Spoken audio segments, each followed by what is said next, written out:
Aleluia, bom dia, você que está em casa também, que a unção do Senhor e a graça do Senhor sejam abundantes na sua casa, no nome de Jesus. Glória a Deus, que alegria estarmos aqui nesse domingo de verão quente, graças a Deus pelo nosso ar-condicionado, glória a Jesus, que fica um ambiente agradável, mas o que torna o ambiente maravilhoso é a presença de Deus e a sua presença também aqui, como parte do corpo de Cristo. Quando nós nos juntamos a um poder, a uma combinação explosiva de poder, de graça, de unção sobre as nossas vidas.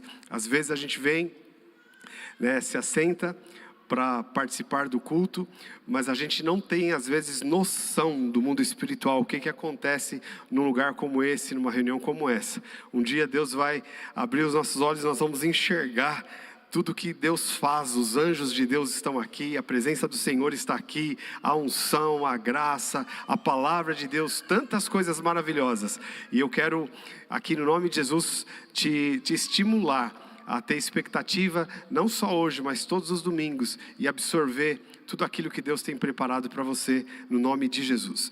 E nós estamos aqui caminhando numa série que tem esse nome, O Chamado.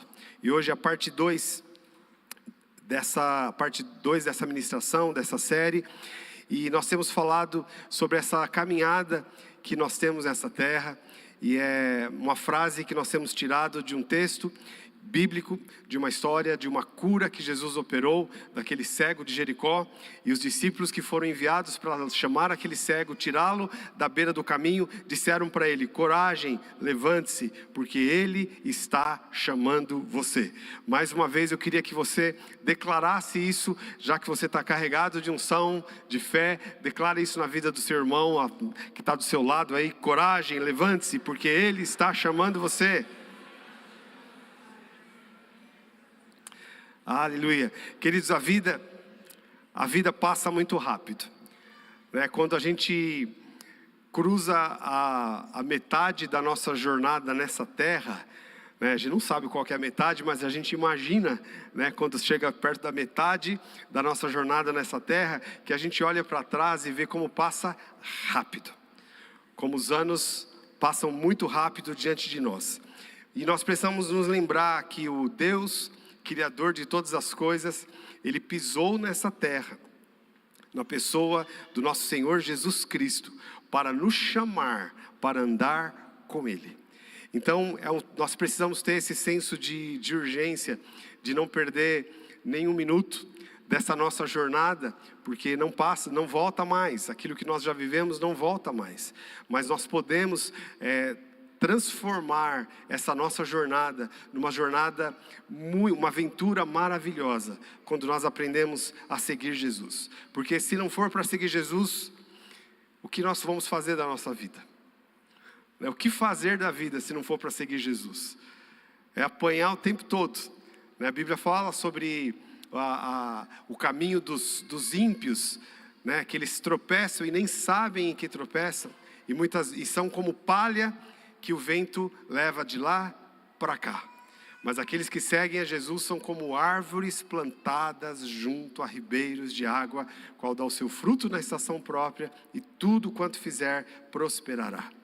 E é importante nós entendermos que, antes de nos chamar, Jesus aceitou um chamado.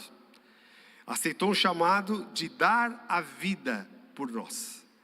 Ele disse sim para esse chamado. E a Bíblia diz, então, que ele pisando nessa terra, ele cumpriu esse chamado, foi até o fim, foi até as últimas consequências, entregando a sua vida. E por isso que lá em Filipenses capítulo 2, eu quero ler esse texto com vocês, versículo 9 a 11. A Bíblia diz que por isso Deus também exaltou soberanamente e lhe deu um nome que está sobre todo nome, para que ao nome de Jesus se dobre todo joelho nos céus, na terra e debaixo da terra, e toda língua confesse que Jesus Cristo é o Senhor, para a glória de Deus Pai. Então Jesus aceitou esse chamado de pisar nessa terra, de viver na limitação humana, de uma carne humana, e depois ir até a morte, até as últimas consequências para provar o amor por nós. Por isso ele ganhou autoridade de ser Senhor sobre as nossas vidas. E aqui é um ponto importante que nós precisamos entender, que o nosso chamado então é para seguir Jesus, porque Ele tem essa autoridade para dizer para mim e para você, vem e me segue. Nós temos a liberdade de dizer sim ou não. Ele nos deu esse livre arbítrio, mas Ele tem autoridade para nos chamar. Então a nossa trajetória então é seguir a Jesus e não pedir para que Jesus nos siga. É importante nós entendermos isso, porque há um conceito religioso do evangelho distorcido, onde as pessoas vão diante de Jesus para chamar Jesus para seguir. Jesus segue e me abençoa nisso aqui que eu estou fazendo, agora me abençoa naquilo ali que eu estou fazendo, agora Jesus fica do lado de fora porque eu vou entrar e fazer uma coisa muito feia aqui, eu não quero que o Senhor veja, mas quando eu sair, o Senhor está na porta, né, para continuar a minha caminhada, me abençoando. Esse é um tipo de um evangelho antropocêntrico, o homem no centro, mas quem ganhou a autoridade para ser Senhor de todas as coisas é o nosso Senhor Jesus Cristo. E a Bíblia garante aqui que diante dele todo joelho se dobrará e toda língua confessará que ele é o Senhor. Então quando nós recebemos o chamado de Jesus, nós já estamos então declarando ele como Senhor da nossa vida, o nosso mestre, aquele que vai abrir o caminho e nós vamos andar pelo caminho que ele abriu. Mas quem não reconhecê-lo agora como Senhor, um dia vai ter que reconhecê-lo. Porém nesse dia Jesus não vai vir como Cordeiro de Deus para justificar os nossos pecados, mas a palavra de Deus diz que Ele vai vir como juiz para julgar toda a terra. Então, graças a Deus por você que está aqui, você que está ouvindo essa palavra, e pela multidão que ainda vai ouvir essa palavra e vai se converter e vai estar do lado certo da história. Vai estar do lado certo da história, seguindo a Jesus como Senhor da nossa vida. E nessa caminhada, então, de seguir a Jesus, eu quero abordar hoje um aspecto muito importante, muito gostoso dessa caminhada, porque esse chamado de Jesus passa por assentarmos à mesa. Eu quero falar sobre isso hoje. Ele nos chama então para sentarmos à mesa. E o que isso significa? Há uma história bíblica que aconteceu na época do reinado de Saul. Saul, nós sabemos disso, foi o primeiro rei de Israel, e ele se desviou completamente do caminho do Senhor, ele deixou de seguir ao Senhor, e o profeta Samuel anunciou isso para ele.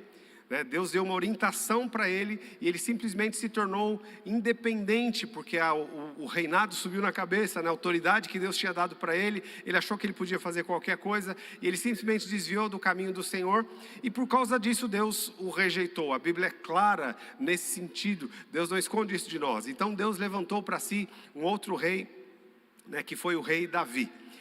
E o rei Davi, ele tinha essa característica de obediência, de seguir ao Senhor, de submeter-se ao Senhor. Mas Saul, ele teve um filho, e o filho de Saul teve um filho chamado Mefibosete, então filho de Jônatan. E esse Mefibosete, ele por conta da atrapalhada do seu avô, eles foram invadidos pelos filisteus, e ali Israel foi devastado nessa época, e a mulher que estava cuidando de Mefibosete, que era uma criança, ela fugiu para tentar salvar a vida daquela criança, e essa criança caiu e quebrou as pernas e se tornou uma criança aleijada, ela não podia mais andar. E ele cresceu agora não mais como descendente de um rei, porque o reinado foi tirado de Saul e colocado debaixo da autoridade de Davi, uma outra linhagem real, e esse menino então deixou de ser da linhagem real. Mas aconteceu que um dia, Davi, que tinha uma aliança com Jônatan, que era o pai de Mefibosete, um dia ele se despertou, ele falou: eu preciso saber se Jônatan, com quem eu tinha amizade, uma aliança, ele tem algum filho, algum descendente, para que eu possa honrar. E ele pesquisou isso e descobriu que tinha esse menino, Mefibosete, e Davi mandou chamá-lo. Eu quero então basear esse ponto aqui da nossa caminhada em cima dessa história, a história de Mefibosete, um homem que foi chamado para sentar à mesa. E nós vamos, à mesa do rei, nós vamos ver isso então em 2 Samuel, capítulo 6, versos 6 a 10, que diz assim: Então Davi mandou chamar Mefibosete. Quando Mefibosete, filho de Jonatã, filho de Saul, chegou diante de Davi, inclinou-se e prostrou com o rosto em terra. E Davi disse: Mefibosete. E ele respondeu: aqui estou, às suas ordens. Então Davi lhe disse: não tenha medo, porque serei bondoso para com você, por causa de Jonatã, teu pai. Vou restituir a você todas as terras de Saul, o seu pai, e você se assentará sempre à minha mesa para comer. Então Mefibosete se inclinou e disse: quem é este seu servo, para que o meu senhor tenha olhado para um cão morto como eu? Então Davi chamou Ziba, servo de Saul, e lhe disse: tudo o que pertencia a Saul e a toda a casa dele eu dei ao neto do seu senhor. Você, os seus filhos, os seus servos cultivarão a terra para ele e colherão os frutos para a casa de seu senhor tem o que comer. Porém Mefibosete, neto do seu senhor, sentará sempre à minha mesa para comer. Ziba tinha 15 filhos e 20 servos. Então aqui uma parte dessa história tão linda de restauração. Esse Mefibosete que tinha sido neto de um rei, agora como um cão morto.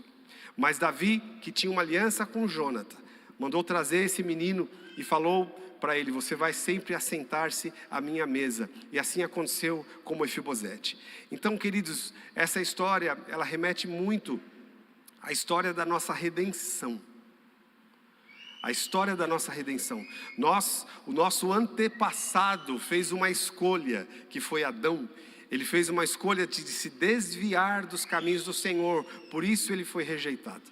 Mas a Bíblia diz que por causa de Cristo Jesus, nós então somos chamados agora, quando nós fomos chamados para seguir Jesus, esta caminhada passa por esse ponto: assentar-se à mesa do rei. Assentar-se à mesa do rei, assim como aconteceu com Mefibosete. E aqui há uma mudança, há uma transformação que essa mesa promove nas nossas vidas. A imagem que Mefibosete tinha de si mesmo era a mais horrível possível. A imagem que ele carregava dele próprio, emocionalmente, fisicamente, socialmente, era a pior possível. Por isso é importante nós entendermos que faz parte do Evangelho da redenção, o Senhor nos tirar do lixo e nos fazer assentar como príncipes à sua mesa. Aqueles que seguem a Jesus têm esse destino. Aqueles que seguem a Jesus, então são curados na sua alma por se assentarem à mesa do rei. Esse é o chamado de Deus para nós. Então quem segue a Jesus passa a ter então esse senso de pertencimento. Porque esse Mefibosete, ele tinha perdido o pai, ele tinha perdido o avô. Ele era uma pessoa solta na terra, ele não tinha mais conexão com ninguém. Mas agora ele passou a ter a conexão com a pessoa mais importante do reino, que era o rei Davi, por causa de uma aliança que Davi tinha com Mefibosete. Eu digo a você, por causa da aliança que Deus teve com Abraão, Jesus nasceu para nos resgatar, e a Bíblia diz que nós somos co-herdeiros com Cristo, herdamos da mesma herança de Cristo Jesus. Isso faz parte da nossa caminhada, nós temos esse senso de pertencimento. Eu sei a quem eu pertenço, eu sou chamado para sentar na mesa do rei. Isso precisa encher o nosso coração. Isso não faz parte de um falso evangelho, o evangelho verdadeiro. Isso faz parte também, nós vamos ver aqui claramente como a Bíblia nos dá essa revelação, traz essa revelação ao nosso coração, que traz cura interior.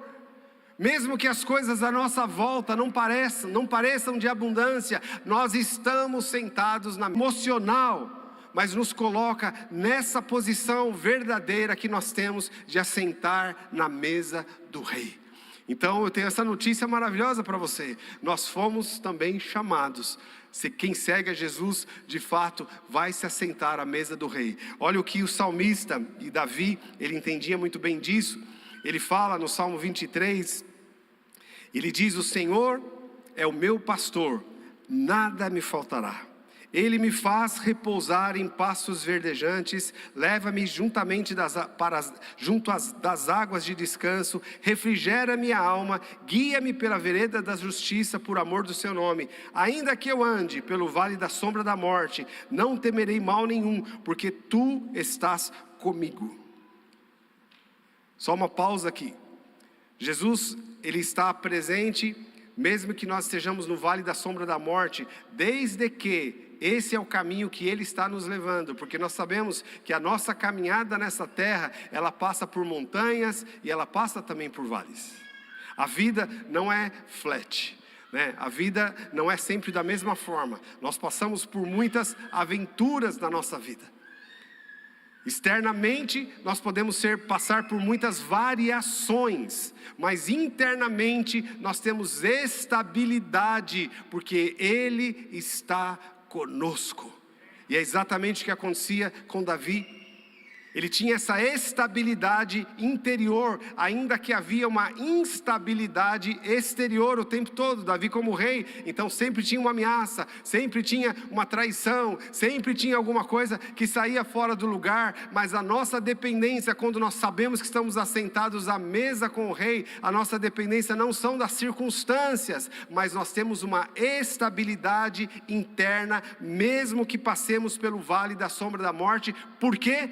Porque Ele está conosco. Ele está conosco.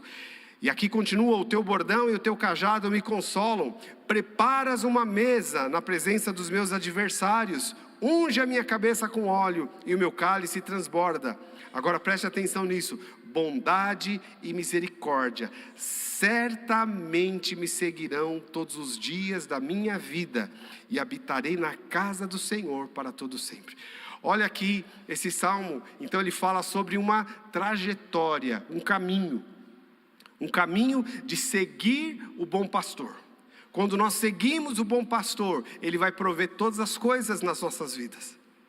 Mesmo no vale da sombra da morte, Ele vai nos proteger, porque Ele está conosco. Só que aqui a Bíblia diz que nesse caminho que nós passamos, a bondade e a misericórdia nos perseguirão todos os dias da nossa vida.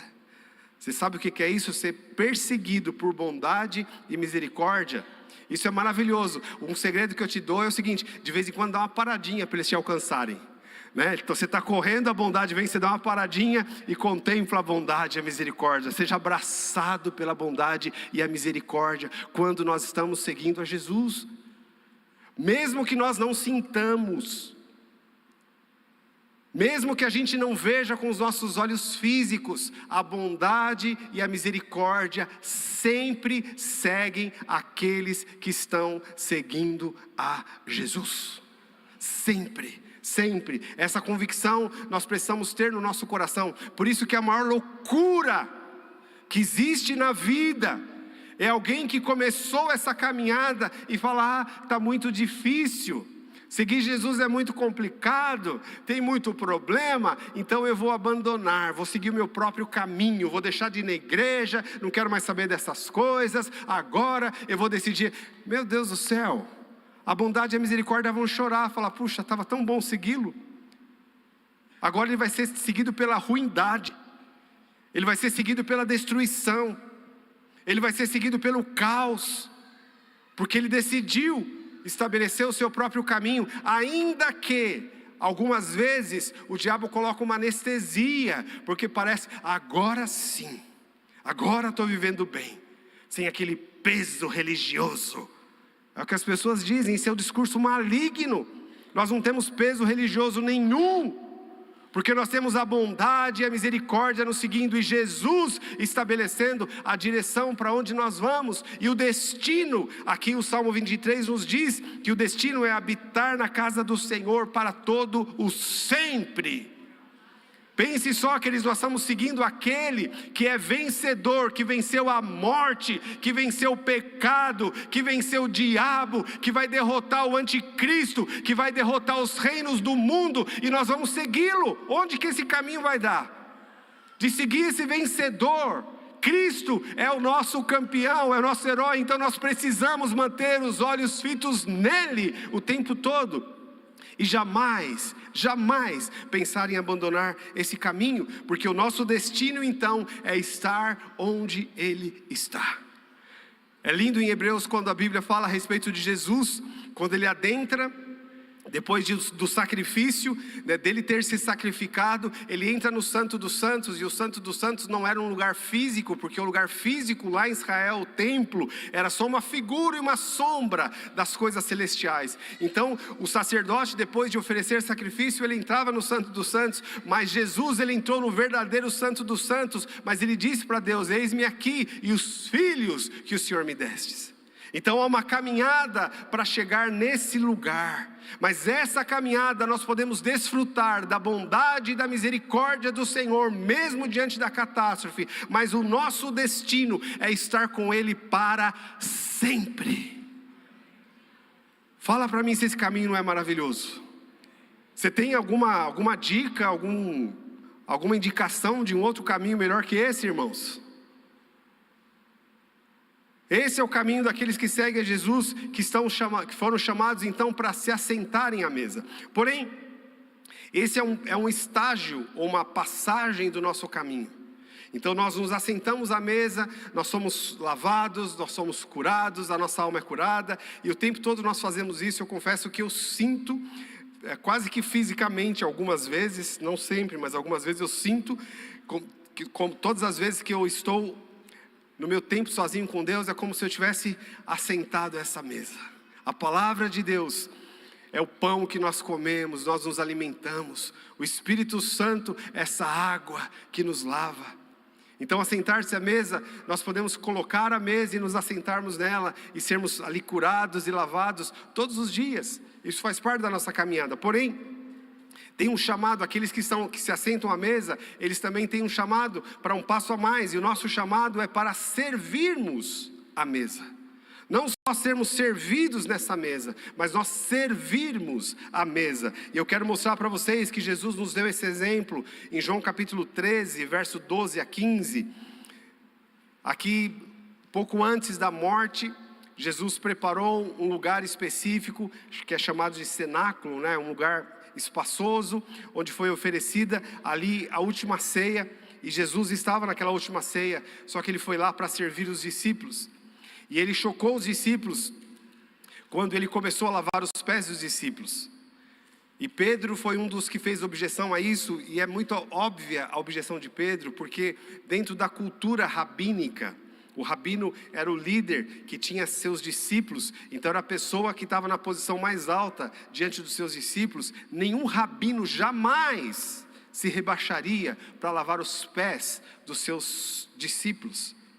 Então, quando Jesus pegou a toalha e começou a lavar os pés de Pedro, Pedro falou: Jesus, o senhor está na posição errada. O senhor é o mestre, como o senhor vai se colocar nessa posição? Porque nenhum rabino faz isso.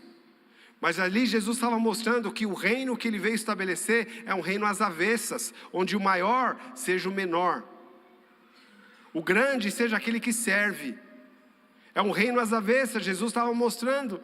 Nós somos chamados para segui-lo então nessa caminhada. E aí, depois que Jesus fez então esse ato, lavou os pés dos discípulos, nós vamos ver aqui em João 13, a partir do versículo 12, diz assim: depois de lhes ter lavado os pés, Jesus pôs de novo as suas vestimentas e, voltando à mesa, perguntou-lhes: vocês compreendem o que eu fiz?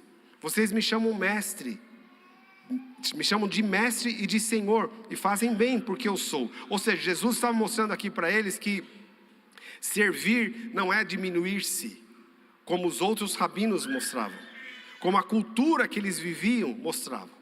Na cultura que eles viviam, quem serve é o menor. O reino às avessas, Jesus está mostrando: o maior é aquele que serve, e o que serve é o maior.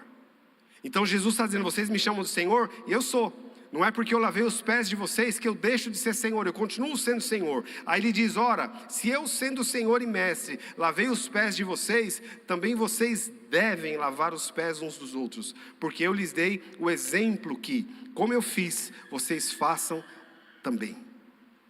Então aqui Jesus deixa muito claro, ele colocou os discípulos sentados à mesa e lavou os pés deles. Nós precisamos disso. E ele faz isso. Pensa só o privilégio que esses discípulos, esses 12, inclusive Judas, eles tiveram. Quando Pedro perguntou, nós lemos isso a semana passada, Pedro perguntou, lá naquele episódio do jovem rico, que não quis seguir a Jesus porque preferiu as riquezas. Pedro perguntou, mas Senhor, e nós que deixamos casa, deixamos tudo para te seguir, o que será de nós? Jesus está mostrando, é privilégio para quem segue a Jesus, de participar desse cenáculo, desse lugar, participar dessa ceia. E pensa só, o Criador de todas as coisas desceu à terra, e fisicamente ele lavou os pés daqueles discípulos. Olha o privilégio de quem serve a Jesus. Mas Jesus fez isso também para mostrar para eles: essa é a posição que eu estou alçando vocês, a posição de servo. Então seguir a Jesus é assentar-se à mesa, mas seguir a Jesus também é servir uns aos outros. Essa trajetória passa por se assentar à mesa, mas essa trajetória passa também por servir a mesa. Servir a mesa. Isso é muito importante, porque agora na prática, trazendo o que isso significa, Paulo, ele traduz isso para nós, o que significa então servir a mesa. Efésios, eu quero ler para vocês alguns textos, Efésios capítulo 4, a partir do versículo 7, nós vamos ler alguns versículos, que diz assim: e a graça foi concedida a cada um de nós, segundo a medida do dom de Cristo. Por isso diz, quando ele subiu às alturas, levou cativo o cativeiro e concedeu dons aos homens. Você tem dom, porque ele te concedeu dom.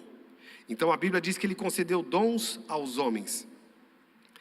E ele mesmo concedeu uns para apóstolos, outros para profetas, outros para evangelistas, outros para pastores e mestres, com vistas ao aperfeiçoamento dos santos para o desempenho do seu serviço, para a edificação do corpo de Cristo, até que todos cheguemos à unidade da fé, do pleno conhecimento do Filho de Deus, ao estado da pessoa madura, à medida da estatura da plenitude de Cristo, para que não sejamos mais como crianças, arrastadas pelas ondas e levadas de um lado para o outro, por qualquer vento de doutrina, pela artimanha das pessoas, pela astúcia com que induzem ao erro, mas seguindo a verdade em amor, cresçamos em tudo naquele que é o cabeça, Cristo, de quem todo o corpo bem ajustado, consolidado pelo auxílio de todas as juntas, segundo a justa cooperação de cada parte, efetua o seu próprio crescimento para a edificação de si mesmo em amor. Então aqui Paulo está traduzindo o que é servir então à mesa. E Paulo fala no meio desse texto, que ele diz, tudo isso é para que nós não sejamos meninos, levados por todo o vento de doutrina. Então preste atenção, se nós só nos assentarmos à mesa, mas nunca nos colocarmos na posição de servo, nós nunca passaremos da posição de meninos. Nós nunca sairemos da posição de meninos. E a posição de meninos é uma posição muito perigosa. Se nós passarmos do tempo sendo meninos, mais cedo ou mais tarde seremos levados por ventos de doutrina, ou seja, vamos sair do caminho. Porque esse caminho, nós passamos por estágios, por momentos na nossa vida, mas nós não podemos parar na posição de meninos, de sermos servidos apenas. Nós precisamos evoluir, assim que nós somos servidos, nós aprendemos a servir os outros. Nós vamos entender isso muito na prática, mas então ele capacitou cada um de nós para nos auxiliar, para que nós o auxiliemos na edificação da igreja, na edificação de uns dos outros. E aqui Paulo fala, até que todos cheguemos. O nosso papel, a nossa vida é levar todos a chegarem à maturidade. E a maturidade aqui é descrita por aquele que serve. A maturidade, um dos sinais da maturidade espiritual é aquele que serve. Então, eu quero te fazer uma pergunta, o que você está fazendo com o dom que Deus te deu? Ele deu um dom para você. E para nós entendermos isso, irmãos, a igreja, ela não pode ser comparada com um supermercado. Um supermercado você vai, o que acontece no supermercado? Você vai pegar, dependendo da sua fome ou da sua lista de compras, você vai pegar uma cestinha ou vai pegar um carrinho. E você vai entrar no mercado, passar nos corredores, pegar tudo que você precisa, pôr no carrinho, na cestinha, passa no caixa e você vai para a sua casa. O que é uma igreja supermercado? Uma igreja supermercado é uma igreja de meninos. de pessoas que só vêm sempre com o carrinho. Vou sacar toda a bênção que eu preciso. Pastor, capricha aí, porque essa semana foi muito complicada. O diabo estava tentando me derrubar, então me dá uma palavra que me levante aí, por favor. Equipe do louvor, capricha no louvor, porque hoje eu quero ver o céu na terra. Então eu estou aqui para ser servido. Isso faz parte do assentar-se à mesa. E é natural. Mas esse não é o nosso destino final. Então a igreja, ela não pode ser sempre para nós um supermercado. Se nós nos assentamos na mesa, nós comemos e nos alimentamos, somos curados. Mas nós precisamos dar um passo a mais. Então a igreja tem que ser para nós mais como um junta-panela, né? Onde cada um traz, principalmente o life. O life para mim é essa figura dessa grande mesa. Nós vamos nos assentar à mesa, mas cada um vai levar algo. E esse lugar, irmãos, é um lugar de cura, é um lugar de satisfação, é um lugar de compreensão, é um lugar de vulnerabilidade, é um lugar onde nós somos sarados e curados, mas nós também curamos uns aos outros. Feridas profundas que às vezes nós temos, essas feridas vão ser curadas quando nós nos assentarmos à mesa para receber, mas quando também nós estivermos disponíveis para dar. Então, a igreja não é para ser um supermercado, mas é para ser uma mesa. E a gente não pode ser adepto daquela canção, né? Eu não trouxe nada à mesa, só uma fome. Não sei se você já ouviu essa música, os jovens conhecem mais. Eu não trouxe nada à mesa, somente uma fome. Amém, é maravilhoso a gente ter fome, né? Mas a gente precisa trazer algo à mesa. E o que eu trago à mesa?